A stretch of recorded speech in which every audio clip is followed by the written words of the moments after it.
ይህ የምጽአቱ አዋጅ ነጋሪ አገልግሎት ወቅታዊና ዕለታዊ ወጎችን በማቅረብ ትንታኔ የምንሰጥበት የተለያዩ እንግዶችንም በመጋበዝ የምናቀርብበት መድረክ ነው። አዘጋጅ ይልቃል አስራት።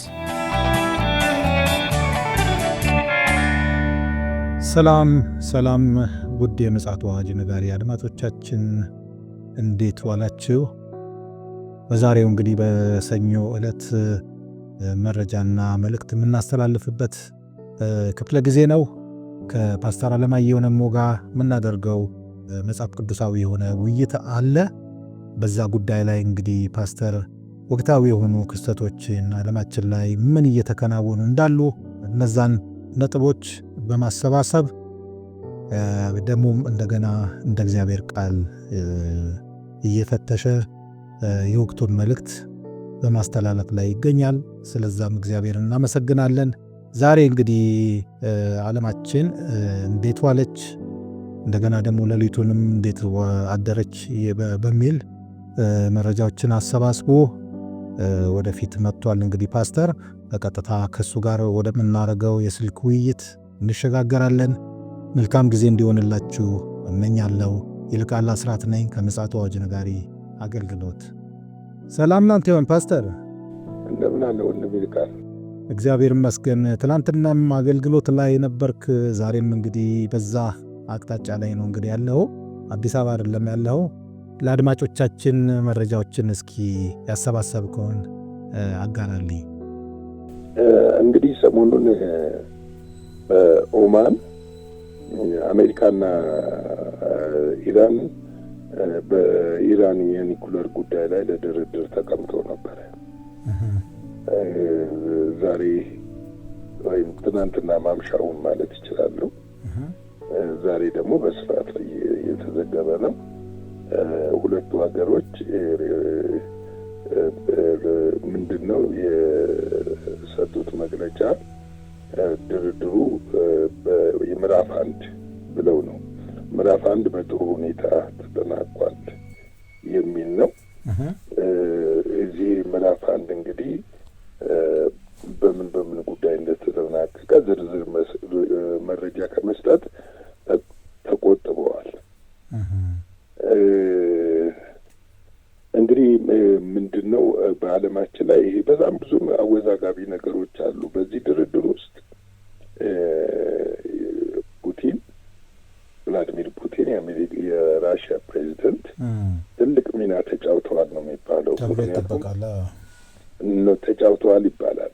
ምንድነው በዛ ቀደም ብሎ ከአንድ ቀን ቀደም ብሎ አርብ ዕለት ማለት ነው የአሜሪካ ዋና ተደራዳሪ ዊትኮፍ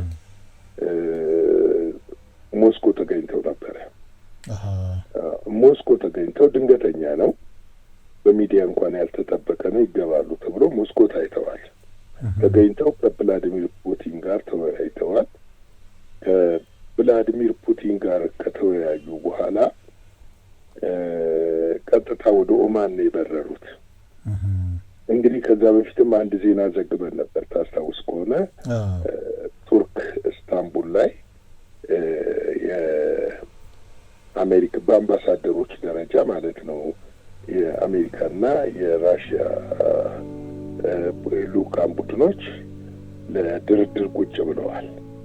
በዚሁ ጉዳይ ላይ ነው። በዚህ ጉዳይ ይሁን ኢኮኖሚ ጉዳይ ይሁን ምንም ጠቅላላ ጀነራል ነው ያሉት። ከዚህ ቀደምም እንደዚሁ ዋሽንግተን የራሻ አንድ ተወካይም ገብቶ እንደነበር ይታወቃል። አዎ የንብረት ክፍል አስተዳዳሪ የሆኑት ራሽያ ገብተው ዘግበነዋል። ራሽያ ገብተው ማነው አሜሪካ ገብተው ከአሜሪካ ባለስልጣኖች ጋር እንደተገናኙ ታውቋል። አሁን እንግዲህ ዊትኮቭ ከድርድሩ አንድ ቀን ቀደም ብሎ ሞስኮ ታይተዋል። ሞስኮ የታዩት ከፑቲን ጋር ነው የተነጋገሩት። በቀጣይ ደግሞ ከንብረት አስተዳዳሪ የሆኑት አሜሪካ ሄደው ከነበሩት ጋር ከአንድ ሆቴል ከስብሰባ ሲወጡ ታይተዋል። ስለዚህ ምንድነው አሁን እኔ አንድ ኢራን ልትለዝብ ትችላለች። ነገር ግን ከኢራን ባለስልጣኖች ከሚሰጠው መግለጫ ከአያቶላ ሁሜኒ ጀምሮ ፕሬዚደንቱ፣ የውጭ ጉዳይ ሚኒስትሩ፣ የጦር ኃይል ጠቅላይ አዛዡ ከሚሰጡት መግለጫ ስትመለከት እንደው ኒኩለር ማምረታቸውን ያቆማሉ ብዬ አላስብም፣ አልገምትምም። ወይም ደግሞ ጊዜ መግዣ ሊያደርጉት ይችላሉ ድርድሩ። ምክንያቱም ምዕራፍ 2 በሚቀጥለው ሳምንት ይቀጥላል ነው የተባለው። የአቶሚክ ቦምብ ኤጀንሲ ደግሞ ኢራን እስከ 60% በላይ አበልጽጋለች። ስለዚህ ይሄ የበለጸገው ዩራኒየም 1 ወይም 2 እስከ 3 ድረስ አቶሚክ ቦምብ ሊያሰራት ይችላል ተብሎ ይገመታል። ይችላል ተብሎ ስለሚገመት ጊዜ መግዣ አድርጋው በኋላ ግን ይፋ ልታደርገው ትችላለች።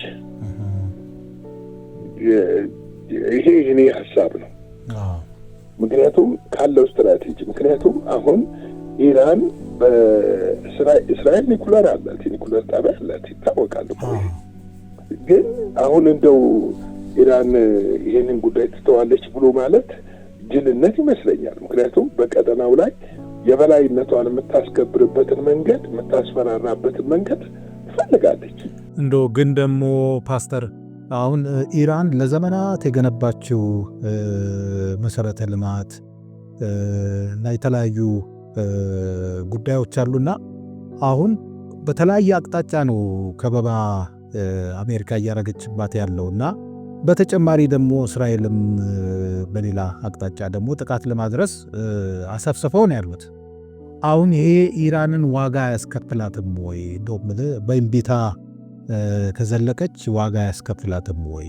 ለዚህ ይመስለኛል ቪላዲሚር ፑቲን ጣልቃ በመግባት ለማደራደር፣ ምክንያቱም ጥፋቱ የታያቸው ይመስለኛል። ይሄ ጉዳይ አይደል የፑቲን ጫወታ የዲፕሎማሲ ጫወታ ነው። ምክንያቱም ሁለንተናዊ ስምምነቱን አያጸድቁም ነበረ።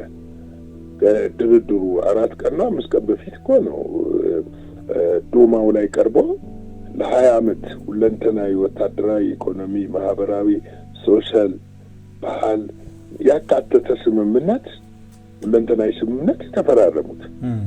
አንዳንድ ነጥቦችን ለመግለጽ ሞክረናል። ምክንያቱም የጦር ቴክኖሎጂ ለመለዋወጥ እንደገና ደግሞ በወታደራዊ የጋራ ልምምድ ለማድረግ አንዱ ሀገር ሲጠቃ አንዱ ሀገር ከዛ ሀገር ጋር ጎን ቆሞ ለማገዝ እነዚህ ሁሉ ስምምነቶች አሉበት እና ይሄ ምንድን ነው መሰለህ እዚህ ላይ አንድ የሚያስደነግጥ ዜና ልንገርህ። የአሜሪካና ቻይና መቃቃርን ተከትሎ ኢራን ነዳጅ ብቻ አይደለም ከአሜሪካ በትናንት ምሽት ዘግበነዋል። ኢራን ከአሜሪካ ከቻይና ከኢራን ነዳጅ ብቻ አይደለችም የገዛችው፣ ከፍተኛ ስምምነት አድርገዋል። አሜሪካንን በጋራ በመጣመር ለመመከት በማንኛውም ነገር ላይ ይሄ ሌላ እንትን ነው። ስለዚህ ጦርነቱን እኔ የሚመስለኝ እስራኤልም እንደ በፊቱ ትሞክራለች ብዬ አላስብም። አሜሪካም ታደርገዋለች ብዬ ልታስፈራራበት ትችላለች። እንደ ዶናልድ ትራምፕ አይነት የቀጥተኛ ትዕዛዝ እንደሚሰጡ ሰው ናቸው ይታወቃል። ጥፋቱ እሳቸው እኮ አንድ የተናገሩት ነገር አለ። በምርጫም ላይ ከምርጫም በኋላ እኮ በዓለም ላይ ሊመጣ ያለውን የሶስተኛውን የዓለም ጦርነት ላስቀር ነው የተመረጥኩት ብለዋል። ገብቶሃል? ላስቀር ነው የተመረጡት ካሉ ይሄ ጦርነት ተገብቶ የሚወጣበት አይሆንም። ገብቶሃል? ተገብቶ ኢቭን ተወሱን የዩክሬንንና እኮ የአሜሪካንን ጦርነት መቋጨት አልቻሉም። ገብቶሃል? ምክንያቱም ራሽያ የራሽያና የዩክሬንን ጦርነት መቋጨት እኮ አልቻሉም። ራሽያ የምትፈልገው ነገር አለ። ያ እንዲከበር ትፈልጋለች። ያንን ደግሞ አውሮፓውያኖች ይቃወማሉ። ተመልከት፣ በዛሬው ዕለት እንኳን 2 ክሩዝ ባላስቲክ ሚሳኤሎች ተኩሳ ወደ 80 ምናምን ሰዎች አልቀዋል። ከፍተኛ ውድመት አድርሳለች ራሽያ ዩክሬን ላይ ማለት ነው። ዩክሬን ላይ አሁን ዶናልድ ትራምፕ ያሉት ምንድነው? አዝኛለሁ ብሎ ከመቃወም ውጭ ምንም አላሉ። አሁን ከኢራን ጎን ስትሰለፍ እንደው የኃይል መሳሳብ አይፈጥርባትም? አሁን ለአውሮፓውያን ደግሞ ምቹ ሊሆን ይችላል ራሽያን ለማጥቃት። ይኸውልህ ራሽያን ለማጥቃት አይደለም። አሁን ፈረንሳይ ከኢራን ጎን ነች፣ ምንም አትጠራጠር። አውሮፓውያኖች እኮ በተዘዋዋሪ የአሜሪካንን ውድቀት ይፈልጉታል። ታውቃለህ፣ ራሽያ አሜሪካ ከፈረንሳይ ጋር እና ከጀርመን ጋር ጥሩ ግንኙነት እኮ ያላቸው በኔቶ ይገናኙ እንጂ። አሜሪካ እኮ ጥሩ ወዳጅነት ያላት ከጣሊያንና ከእንግሊዝ ነው፣ እዛ ውስጥ ከገባን ካየነው ማለት ነው። ስለዚህ ይሄ ጦርነት አደጋ ነው የሚያመጣው። ስለዚህ አሁን የአንድ ሳምንት ጊዜ ክፍል 2 ሊቀጥሉ ነው ከሳምንት በኋላ ተብሏል። ግን እዚሁ ላይ ደግሞ ዶናልድ ትራምፕ የሚሰሩትን ነገር ተመልከት። ለኢራን ለኒኩለሩ ማምረቻ ወይም ደግሞ ጣቢያው ግብአት የሚያቀርቡ 5 ድርጅቶችን ማዕቀብ ጥለውባቸዋል። በአንድ ግለሰብም ላይ ማዕቀብ ጥለዋል። ድርድር ተቀምጠህ ለምንድን ነው ማዕቀብ መጣል ያስፈልገው? ጫና ለማድረግ ገብቷል። ኢራን በቀላሉ እጅ የምትሰጥ አይደለችም። ምክንያቱም ወደ ድርድሩ ሲገቡ እነሱም ቀይ መስመር አስምረው ነው የሚገቡት፣ ዝም ብለው አይገቡ። ገብቷል። ነገ የማንም መጫወቻ እንሆናለን ብለው ነው የሚፈሩት።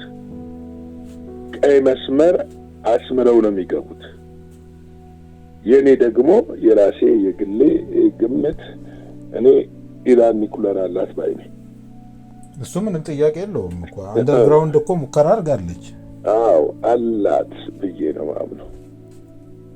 ምናልባት ያ ያላትን ኒኩለር እንድታከስም ከተፈለገ ነው እንጂ እና ኢራኖችም የዋዛ አይደሉም። የተለያዩ ስትራቴጂዎችን ይጠቀማሉ። ካስታውስ ከሆነ ከዚህ በፊት ከአውሮፓውያንና ከአሜሪካውያን ጋር እኮ ድርድር ተደርጎ ተስማምተው ነበረ አንድ ወቅት ላይ። ያ ስምምነት እንዴት ነው የፈረሰው?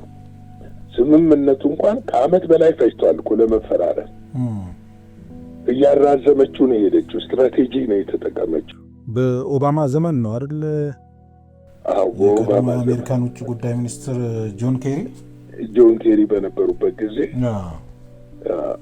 እና በዛን ዘመን ነው። አንድ ዜና ልጨምርልህ እና ልጨርስ። የሐማሱ አልቃሳም ብርጌድ በሮኬት እስራኤልን ደብድቧል እና እነዚህ 6 አንድ ሆኖ ተተኩሰው 6 ቦታ የሚከፈሉ ሮኬቶችን ነው የሚጠቀመው። አንዱ በአይረን ዶም ተመቷል፣ አንዱ ግን ሾልኮ በእስራኤል ግዛት ውስጥ ወድቋል። እስራኤል ሰው በሌለበት ቦታ ነው የወደቀው ብላለች። ሐማስ ግን ኢላማዬን በትክክለኛው መትቻለሁ ብሏል፣ ድብደባ አድርጓል። የእነሱ ብቻ አይደሉም። ሀውቲም ባለማቋረጥ እስራኤልን እየደበደበ ነው በሚሳኤል። ያው ከማዕከል ትእዛዝ ተሰጥቷቸው ሊሆን ነው የሚችለው። ምክንያቱም ምንድን ነው ዛሬና ነገ እነሱ እንግዲህ ይሄ የፋሲካ በዓል ሳምንት ሙሉ ነው የሚያከብሩት እና የፋሲካ በዓል ክብረ በዓል እንዳይደረግ ለማደናቀፍ እንደሆነ ታውቋል። ምክንያቱም ህዝቡ በሳይረን የሳይረን እንትን እያሉ ወደ መደበቂያ እየገቡ ፍርሃት ውስጥ እንዲወድቁ ተደርጓል። ስለዚህ በጣም ያስገረሙ ዓለምን ጋዛ የተኮሰው ኬት እንደሆነ አልታወቀም። ሐማስ የተኮሰው ከጋዛ ከየትኛው አቅጣጫ እንደተተኮሰ እስካሁን ራሷም እስራኤል አልደረሰችበትም። ሮኬቶችን ሌላው ቀስ ብለው በሳተላይት ምስል ሊያገኙት ይችላሉ። ሐማስ አለመድከሙንም ሀውቲ ደግሞ ይሄ ሁሉ ድብደባ እየተደረገበት አለመድከማቸውን የሚያመለክት ነው የሚል ነገር አሳይተዋል። ከዚህ አንጻር ኤርዶሃን ለእስራኤል ከፍተኛ ማስጠንቀቂያ ሰጥተዋል። በጋዛ ከፍተኛ ሰብአዊ ጉዳት ደርሷል። ይህንን ዓለም ዝም ብሎ መመልከቱ ራሱ ወንጀል ነው ብለዋል። እኛ ግን ዝም ብለን አንመለከትም። ከዚህ በኋላ መክረን የምናደርገውን እናደርጋለን ብለዋል። እንግዲህ ቀጠናው በእንደዚህ መልክ የተረበሸና መልኩን የሳተ እየሆነ መጥቷል። ዓለም እንግዲህ እዚህ ውስጥ ነች ያለችው። እኛ ምን እያደረግን እንደሆነ አንዳንዴ እንዲገባኝ እሞክራለሁ፣ ግን አልገባኝም። ግን ቤተክርስቲያን ምን እየሰራች ነው እያልኩ ሁሌ ራሴን እጠይቃለሁ። ለምንድን ነው አይናችንን ምንድን ነው የጋረደው? ምንድን ነው የከለከለን? እግዚአብሔር በተለይ በምድራችን እድል ሰጥቶናል። ገብቶሃል? እድል ሰጥቶናል ለመስበክ። ይህ እድል እኮ ያልነበረባቸው ጊዜዎች ነበሩ። ታስታውስ ከሆነ እኔ እናንተ በጌታ እኔ ወደ ጌታ በመጣሁበት ጊዜ እኔ እናንተ በምንተዋወቅበት የዛሬ 33 ዓመት ገደማ አንድ ትዝ የሚለኝ ነገር አለ። ሰዎች ጌታን ሲያገኙ ከምድር ይባረራሉ፣ ከቤት ይወጣሉ። ጭንቅ ነበር ወንጌል ለመስበክ እኮ ለመናገር ምጥ ነበረ። ልትታሰር ሁሉ ትችላለህ። ዛሬ ግን እንደዛ አይደለም። እግዚአብሔር ለምድራችን እድልን ሰጥቷል። ግን ቤተ ክርስቲያን ይህንን እድል እየተጠቀመችበት አይደለም። የስልጣን ሽኩቻ፣ የገንዘብ ሽኩቻ ውስጥ ነን ያለ ነው። እኔ እግዚአብሔር አይናችንን ይክፈትላለሁ። በተለይ ይሄ ትውልድ መንገድ የሚያሳየው እየፈለገ ነው። እኔም አንተም አንድ ነገር አስተውለናል። በየኮንሰርቱ የሚገኘው ወጣት ምን ያህል የወንጌልን ሐሳብ ተልእኮ የቤተ ክርስቲያንን ተልእኮ ያውቃል ወይ ብለህ ብንጠይቅ እኔ ምላሽ ላገኝ አልችልም። ግን ይህን ትውልድ ልንጠቀምበት እንችል ነበረ። እግዚአብሔር ሰው ነው የሚሰጥህ። ትውልድ ለማዳን ሰው ነው የሚሰጥህ። ገብቶሃል? ሀገር ለማዳን ትውልድን ነው የሚሰጥህ። ትውልድን አሳልፎ ይሰጣል። ትውልድን ስትጠቀምበት ደግሞ ሀገር ትድናለች፣ ሀገር ትፈወሳለች። ምናልባት ብዙ ሰው ላይ ያስታውስ ይችላል። የዛሬ 31 እና 32 ዓመት ገደማ በጣም የሚገርመኝ ነገር በጎተራ ሙሉ ወንጌል ብዙ ትንቢቶች ይነገሩ ነበረ። ይህ ዘመን እንደሚመጣ እግዚአብሔር ትውልድን አሳልፎ እንደሚሰጥ፣ ምድሪቱን አሳልፎ እንደሚሰጥ ይናገር ነበረ። ዛሬ በየትኛውም ገጠር እኮ ወንጌል ትሰብካለህ። ዛሬ የማይደፈሩ ከተሞች እኮ ወንጌል ዘልቆ ገብቷል። ግን እኛ አይናችን አልተከፈተም። የሮሜ ምዕራፍ 1 ቁጥር 16 እንደዚህ ይላል፣ በወንጌል አላፍርምና አስቀድሞ ለአይሁድ ደግሞም ለግሪክ ሰው ለሚያምን ሁሉ እግዚአብሔር ኃይል ለማዳን ነው ይላል። በወንጌል ምን አላደርግም? አላፍርም። ወንጌል እኮ ክብር ነው። ወንጌል ሽልማት ነው። ወንጌል አክሊል ነው። ወንጌል እኮ ሕይወት ነው። ወንጌል እኮ የዘላለም ነው። የ80 ዓመት አይደለም፣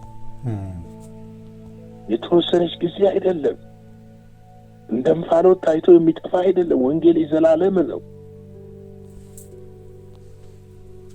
እንዴት መታደል ነው የዘላለምን የምስራች ማብሰር! እንዴት መታደል ነው የዘላለምን መንግስት መናገር! እንዴት መታደል ነው ወደ ዘላለም መንግስት ሰዎችን መጥራት! ለሚያምን ሁሉ ይልና የእግዚአብሔር ኃይል ነው፣ ኃይል ለማዳን ነው ይላል። ወንጌል የሃይማኖት ስርዓት አይደለም፣ የህይወት መመሪያ ነው። የሰው ልጅን ህይወት የሚለውጥ ነው። ጌታ ኢየሱስ ክርስቶስ ለማንም እኔ ይህን የሚባል ሃይማኖት ልሰጣችሁ መጣሁ አላለም። እኔ ህይወት፣ እውነት፣ መንገድ ነኝ ነው ያለው። እኔ ህይወት ልሰጣችሁ መጣሁ ነው ያለው። በእኔ የሚያምን የዘላለም ህይወት አለው ነው ያለው።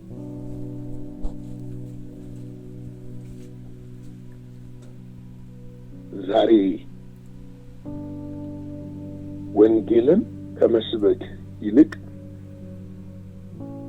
የኔ ድምጽ ያንተ ድምጽ ይሰማ፣ የክርስቶስን ድምጽ ከማሰማት ይልቅ የኔ ድምጽ የኔ ማህበር ድምጽ ይሰማ፣ ያንተ ማህበር ድምጽ ይሰማ፣ የኔ ሐሳብ ይበልጣል፣ ያንተ ሐሳብ ይበልጣል እያልን እድሜያችንን በተሰጠን ድል ሳንጠቀም ይህ ድል ድንገት ከእጃችን እንዳይወሰድ እፈራለሁ። ምንም ነገር እንደነበረ አይቀጥልም። የተከፈተ በር ሁሉ እንደተከፈተ አይቀጥልም። ድንገት ሊዘጋ ይችላል። በወንጌል ታሪክ ውስጥ ብዙ ዘመናት ይሄ ነገር ታይተዋል። ጢሞቴዎስ 1:8 ላይ እንግዲህ በጌታችን ምስክርነት ወይም በእስረኛው በእኔ አትፈር፣ ነገር ግን እንደ እግዚአብሔር ኃይል መጠን ስለ ወንጌል አብረኸኝ መከራን ተቀበል ይላል። የሆነ እንትንን ለመጣል አብረኸኝ መከራ ተቀበል አይደለም።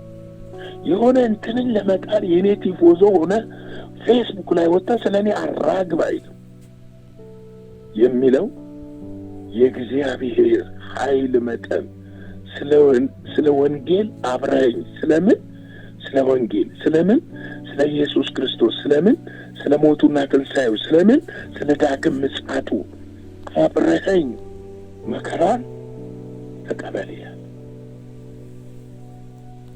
መከራን መቀበል ያለብን እርስ በራስ በመጣላት ሳይሆን ወንጌልን ኢየሱስ ክርስቶስን ስንሰብክ ለሚመጣብን መከራ ሽልማት አለው፣ አክሊል አለው፣ ዋጋ አለው ዋጋ ከንቱ አይደለም። አንደኛ ቆሮንቶስ 1:18 የመስቀሉ ቃል ለሚጠፉት ሞኝነት ነው፣ ለኛ ለምንድን ግን የእግዚአብሔር ምንድነው ይላል? ኃይል ነው። ኃይል ነው። ባዶ አይደለም። ወንጌል በተአምራት ነው የመጣው። ወንጌል በኃይል እኮ ነው የተገለጠው። በድንቅ በተአምራት ነው እኮ የተሰበከው። ፊደል እኮ አይደለም፣ ተረት አይደለም እኮ ወይም ፍልስፍና እኮ አይደለም። ወንጌል እኮ የሰዎችን ሕይወት ይለውጣል። ሰዎችን ከድዌ ይፈውሳል። ሰዎችን ከውድቀት ያነሳል። ሰዎችን ከድህነት ውስጥ ያወጣል። ይህ ወንጌል ተረት እኮ አይደለም። የሆነ ባይብል ኮሌጅ ገብተን ሪሰርች ስለሰራንበት በሪሰርች የምናገኘው ነገር እኮ አይደለም። ይህ ወንጌል ወደኛ የደረሰው በኢየሱስ ክርስቶስ ሞትና ትንሣኤ ነው። የሞቱ የትንሣኤ ውጤት ነው ወንጌል። ስለዚህ ወገኖቼ እድል በሰጠን ቁጥር እግዚአብሔር ይህንን ወንጌል የምስራች ለመናገር እንረባረብ። ቤተ ክርስቲያን እባካችሁ ወንድሞቼ፣ በዚህ ዘመን ክርስቶስ ኢየሱስ ጠርቶኛል የምትሉ፣ እግዚአብሔር ልኮኛል የምትሉ ቆም በሉና አስተውሉ። እየሰራችሁ ያላችሁት የተላካችሁትን ነው ወይንስ የራሳችሁ ስሜትና ፍላጎት ነው? እንድታስተውሉ እንድናስተውል እግዚአብሔር ይርዳን እላለሁ። ላይክ፣ ሼር፣ ሰብስክራይብ አድርጉ። ይህን አገልግሎት በገንዘባችሁ መደገፍ የምትፈልጉ በስክሪኑ ላይ ባለው ቁጥሮች እንደዚሁም ደግሞ በጎፈንድሚ በልባችሁ ደስ እንዳላችሁ በልባችሁ እንደተሰማችሁ እግዚአብሔር እንዳሳሰባችሁ በፍቅር በልግስና አብራችሁን አገልግሉ እንላለን። ይህንን መልእክት ደግሞ ለሁሉም እንዲደርስ እኛ ምኞታለን። ዕለት በዕለት እንተካለን። እናንተም ደግሞ ላይክ እና ሼር በማድረግ አብራችሁን እንድታገለግሉ በጌታ ፍቅር እጠይቃችኋለሁ። ሻሎም፣ መልካም ቀን። እግዚአብሔር አብስቶ ይባርክ ፓስተር። መንፈስ ቅዱስ እንግዲህ ድጋሚ ይሄ ነጥብ እንዲነሳ ወዷልና ያለምንም ምክንያት ነው ብዬ አላስብም። በተለይ እዚህ የወንጌል ስርጭት ጉዳይ በተለይ በዘጠናዎቹ አካባቢ ወይ ደግሞ የዛሬ 27 ዓመት 25 ዓመት 27 ዓመት ገደማ ይመስለኛል። አንተም ታስታውሳለህ፣ ዘመቻ ፊልጶስ የሚባል የወንጌል ትልቅ ዘመቻ ነበርና አዲስ አበባ ላይ ትልቅ አዎንታዊ ውጤት ያስመዘገበ ማለት ነው። በጣም ብዙ ወገኖች ወንጌል እንዲሰሙ ትልቅ ስራ የሰራ ዘመቻ ነበርና ያ እስካሁን አልተደገመም። በእኔ እምነት እኔ አፍላ ወጣት ነበርኩኝ። አንተም በወንጌል አገልግሎት ላይ ተሰማርተ ነበር አስታውሳለሁ። እና ለምንድን ነው እንደነዚህ አይነት ምንድነው ዘመቻዎችም ሊሆን ይችላል በተለያየ መልኩ የወንጌል አገልግሎት ለሰው እንዲደርስ ወጣቱን ቅድም አንተ ጥሩ አድርገን እንትን ያልከው ትኩስ የወጣት ኃይል አለ በዚህ በወንጌላውያኑ አካባቢና ሞቢላይዝ አድርጎ አስተባብሮ ይህንን ትኩስ ኃይል ለወንጌል አገልግሎት ማሰማራት ያልተቻለበት ምክንያት አልገባኝም። ወይስ አይናቸውን የጋረደው ሌላ ነገር ነው ብለን እንድታስብ ነው የሚያደርገውና ደግሞ ከፊታችን እግዚአብሔር እድል ሰጥቶናል። አንተም ቅድም ብለሃል የንስሐም እድል እግዚአብሔር ሰጥቶናል። በዚህ አቅጣጫ ላይ የሰነፍንበትን ጉዳይ አንስተን ንስሐ በመግባት አይኖቻችን ተከፍተው በዚህ አገልግሎት ላይ እንድንሰማራ መሪዎችን እግዚአብሔር እንዲቀሰቅስ ምኞቴ ነው። ፓስተር በጣም ጠለቅ ያለ መልእክት ነው ያስተላለፍክልን። እንግዲህ ጆሮ ያለው የሱ ድርሻ መስማት ነው፣ እኛ ደግሞ ማሰማት ነውና ይሄ መልእክት ለመሪዎችም እንዲደርስ ውድ ቅዱሳን ሼር በማድረግ እንድትተባበሩ እንዲደርሷቸው ይሄ መልእክት እንዲደርሳቸው እንድትተባበሩ በእግዚአብሔር ፍቅር እንጠይቃለን። ምክንያቱም በጣም ወሳኝ ስለሆነ። ፓስተር እግዚአብሔር አብስቶ ይባርክህ። በተከታታይ ጠለቅ ያለ መልእክት አስተላልፈህልናል። ከዚህ ውጭ እንግዲህ የኛ ሚና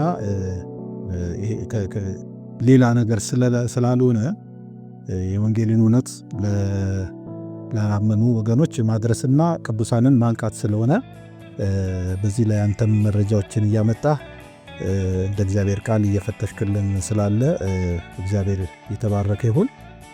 የእግዚአብሔር ፈቃድ ከሆነ እንግዲህ ኋላ ላይ ማምሻውን እንደዚሁ ደግሞ መረጃዎችን ፓስተር እያሰባሰበ የእግዚአብሔርን ቃል መንፈስ ቅዱስ እንደመራ አካፍለናል። ለዛሬ ቀን እንግዲህ ያለን ይሄው ነው። መልካም ጊዜ እንዲሆንላችሁ እንመኛለን። አዘጋጅና አቅራቢ ይልቃል አስራት ነበር። ለዛሬ ያዘጋጅንላችሁ ይህንን ይመስላል። በሌላ ጊዜ በሌላ ርዕሰ ጉዳይ እንገናኛለን። የምጽአቱ አዋጅ ነጋሪ አገልግሎት። መልካም ጊዜ